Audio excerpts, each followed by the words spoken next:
देखिए, अगर आप पोलैंड के लिए वर्क परमिट देख रहे हैं, वीज़ा देख रहे हैं, पोलैंड में आप काम करने जाना चाहते हैं, तो सबसे पहले आप ये जान लीजिए कि पोलैंड में 2 तरह का वर्क परमिट इश्यू होता है।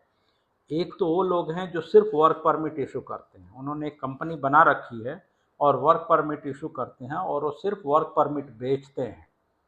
ठीक है। दूसरा एक कंपनियाँ होती हैं जो कि उनको खुद के लिए अपनी कंपनी के लिए चाहिए होता है, तो बाकायदे उसका आपका सीवी मंगाएँगे और सीवी को स्टडी करेंगे, फिर वो आपका इंटरव्यू लेंगे। जब आपको अच्छा उनको अच्छा लगेगा आपका सीवी, अगर आप उनके इंटरव्यू में पास हुए, तो वो आपको वर्क परमिट बना के देते हैं। तो जो कंपनियाँ होती हैं ना, वो वर्क परमिट का पैसा चार्ज नहीं करती। और कंपनियों का जो वर्क परमिट होता है ना, उनका वीज़ा अप्रूवल फास्ट होता है क्योंकि वो हायर टैक्स पे करती हैं। और जो भी कंपनी पोलैंड में हायर टैक्स पे करती है, तो उनका वीज़ा रिजेक्शन के चांसेस नहीं होते हैं। ये तो हो गया एक तरीका। दूसरा एक तरीका ये है पोलैंड में रिक्रूट करने का कि वहाँ पे लाइन से मैन पावर एजेंसियाँ बैठी हैं, उन्होंने कंपनी रजिस्टर्ड करके बैठे हैं और वो लोग वर्क परमिट इशू करते हैं। इनफैक्ट वो वर्क परमिट बेचते हैं। वो वर्क परमिट बनाए के लीगल एडवोकेट को देते हैं, एडवोकेट उसको रेडी करके गवर्नमेंट से स्टैम्प करके वर्क परमिट आपको भेज देता है। उनको इससे मतलब नहीं रहता है कि आपको वीज़ा लगे, आपको वीज़ा ना लगे, आपका वीज़ा लग गया तो ठीक है, नहीं लगा तो उनको कुछ लेना देना नहीं है। तो इसमें उनका बेनिफिट क्या है? उनका बेनिफिट ये है कि जो पोलैंड में वर्क परमिट का जो कॉस्ट है, वो $20 से लेके $100 लगता है। ठीक है, उसमें एडवोकेट का कॉस्ट अगर जोड़ देंगे तो थोड़ा सा ऊपर चला जाएगा। और वहाँ की एजेंसियाँ दूसरे कंट्री में जो सेल करती हैं वो $300 $400 में सेल करती हैं। तो इनफैक्ट ये उनका बिजनेस है। ये सिर्फ वर्क परमिट ही सेल करते हैं। $100 उनका खर्चा आया, $300 $400 $500 में उन्होंने बेच दिया। ठीक है। अब हमारे यहाँ जो एजेंट होते हैं या जो एजेंसियां होती हैं, वो $300 या $400 या $500 में उसको बाई करके इंडिया में कैंडिडेट से वो कहती हैं कि देखो भाई, हम तुम्हारा वर्क परमिट मंगा रहे हैं, तुम्हारा वर्क परमिट आ जाएगा तो मैं तुमसे $1000 चार्ज करूंगा और जब तुम्हारा वीज़ा लग जाएगा तो हम तुमसे $5000 चार्ज करेंगे।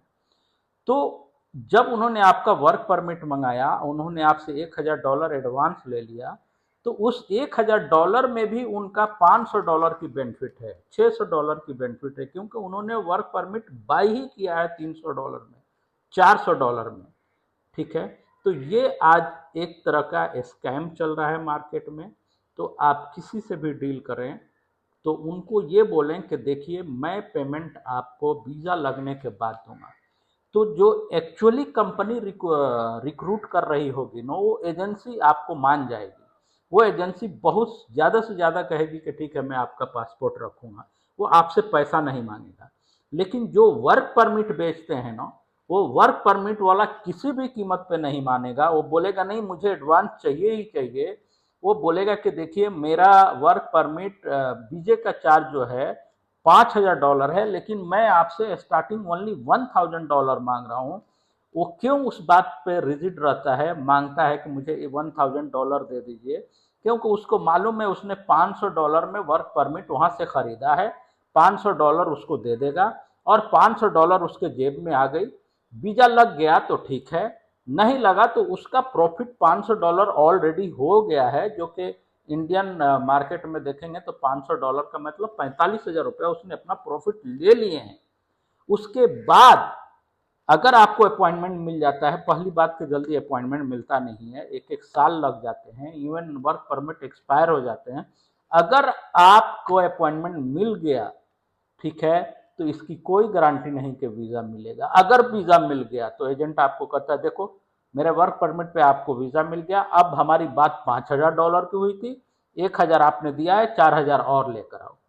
लेकिन जो अगेन मैं बोलूँगा, जो कंपनी रिक्रूट करती हैं, कंपनियां बराबर आपका सीवी मंगाएंगी, आपका इंटरव्यू लेंगी। इंटरव्यू लेने के बाद वो वर्क परमिट का पैसा चार्ज नहीं करती। वो टिकट फ्री देती हैं, वीज़ा फ्री देती हैं, सब कुछ फ्री होता है। ठीक है, जिस एजेंसी के थ्रू वो रिक्रूट कर रही होंगी, हो सकता है वो एजेंसी आपसे थोड़ा बहुत अपना ऑफिस चार्ज करेगा, लेकिन वो एजेंसी कभी ये नहीं कहेगा कि मुझे एडवांस पैसा चाहिए, वर्क परमिट का एडवांस भरो। वो ज़्यादा से ज़्यादा यही कहेगा कि ठीक है साहब, आप अपना पासपोर्ट हमारे यहाँ सबमिट कर दीजिए और जब वीज़ा आ जाएगा तो आप पेमेंट दीजिएगा। तो जब भी कोई ऑफिस या एजेंसी ये कहती है कि पेमेंट वीज़ा आने के बाद दें, तो आप उन पे ट्रस्ट कर सकते हैं। ये देख लीजिए कि ऑफिस रजिस्टर्ड है, गवर्नमेंट से अप्रूव्ड है, आप उन पे ट्रस्ट कर सकते हैं।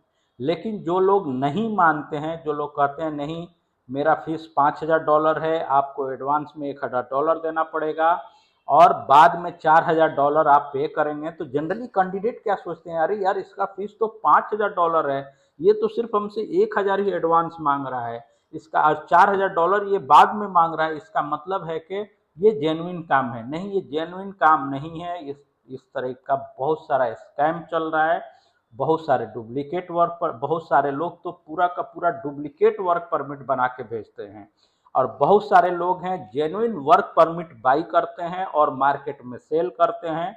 500 में बाई करते हैं, 1000 में सेल करते हैं। तो $500 में बाई किया, 1000 में सेल किया, तो उसका प्रॉफिट ऑलरेडी 45,000 रुपया पहले ही मिल गया।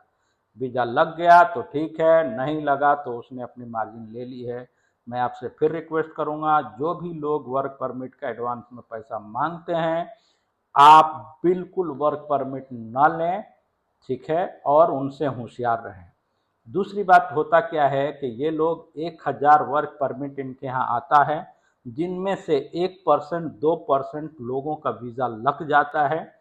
उसी वीज़ा का ये वीडियो बना बना के, उनका इंटरव्यू ले लेके आपको हर चैनल पे चढ़ाते हैं, लोगों को दिखाते हैं, लेकिन वो ये नहीं बताते कि 1000 वर्क परमिट आया था, 1000 वर्क परमिट में सिर्फ ये 2% लोगों का वीज़ा लगा है। अब आप सोचो कि 1000 वर्क परमिट आया, अगर 1000 इंटू 45,000 रुपया, तो उन्होंने सिर्फ वर्क परमिट के नाम पे कितना पैसा कमा लिए। तो यहाँ इस तरह का स्कैम चल रहा है, इससे आपको बचना होगा। जो भी वर्क परमिट का, चाहे इंडिया में, चाहे कतर में, या दुबई में, या कहीं भी वर्क परमिट का पैसा मांगता है, तो आप समझ लो कि वो टेस्ट एंड ट्राई कर रहा है। तो हो गया तो ठीक है, नहीं हुआ तो हम तो अपना बेनिफिट ले चुके हैं। इनफैक्ट मैंने मिडिल ईस्ट में देखा, कतर भी गया था, अभी दुबई भी गया था, वहाँ पे मैंने देखा कि 10,000 कतरी रियाल वो लोग चार्ज कर रहे हैं। 10,000 कतरी रियाल चार्ज करके बोलते हैं कि आपको 4000 एडवांस देना होगा, 4000 वर्क परमिट आ जाएगा तब देना होगा, और 2000 रियाल जब आपका वीज़ा लग जाएगा तो देना होगा। सच तो ये है कि उसने 8000 रियाल आपसे एडवांस में ले लिया, जिसमें उसका एक्चुअल जो खर्चा था 1000 रियाल था। तो आपका वीजा लगे या ना लगे उसको कुछ लेना देना नहीं है। वर्क परमिट के नाम पर उसने 8000 रियाल आपसे ले लिए। तो ये एक बहुत बड़ा स्कैम चल रहा है। वो वीडियो मत देखो, जो वीडियो चढ़ाते हैं वो लोग, जो आपको दिखाते हैं। आप उनसे ये पूछो कि पेमेंट आप हमसे वीज़ा के बाद ले लें। अगर वो वीज़ा के बाद एग्री हो जाता है तो आप समझ लो कि कंपनी वहाँ की डायरेक्ट रिक्रूट कर रही है। अगर वो कहता है नहीं वर्क परमिट हम देंगे तो इतना लेंगे, उसके बाद इतना लेंगे, तो आप समझ लो कि ये बंदा सिर्फ वर्क परमिट बेच रहा है। होप आपको क्लियर हुआ होगा। अगर कोई कमेंट हो तो आप मुझे लिखिए, मैं उसका आपको जवाब दूंगा। Thank you very much.